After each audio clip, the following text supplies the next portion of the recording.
Гагаузский художник Петр Фазлы представил 28 работ из различных периодов своей творческой деятельности на выставке в турецкой библиотеке муниципия Камрат. 25 yılın içinde o her zaman bizim sergilerimize katıldı.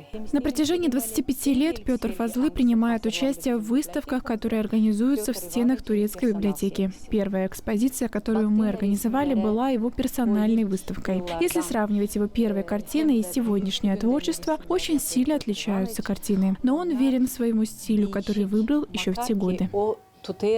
Hep o formayı, angısını önceden başlamıştı, seçmişti. Большинство работ выполнено маслом, написаны они в течение 20 лет. Все картины несут глубокий смысл, передавая переживания гагаузского народа, отметил автор работ Петр Фазлы. Тематика, все то, что меня волнует, вы сами видите, выставка южная, именно наша гагаузская тематика, всегда меня будоражила, волновала. Я всегда черпал оттуда, будь то повседневный труд, будь то исторические моменты нашего народа.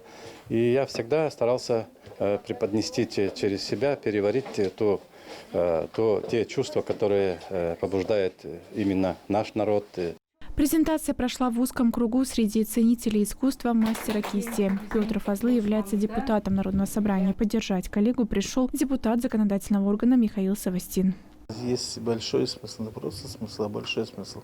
Это тоже надо, оказывается, уметь их и читать, эти картины. Творчество гагаузского художника всегда интересовало доктора исторических наук Ольгу Радову. В его картинах преобладают краски, именно характерные гагаузскому народу. Темные краски, и он очень умело их сочетает. И у него вот есть тут работа «Софра», там творческий взрыв, можно сказать, чувствуется его эмоциональное состояние именно гагаузской души, и он этим софра охватывает весь мир. Посетить выставку Петра Фазлы можно в течение месяца. Мария Статова, Вячеслав Кыса, Ирина Резунец. Новости ГРТ.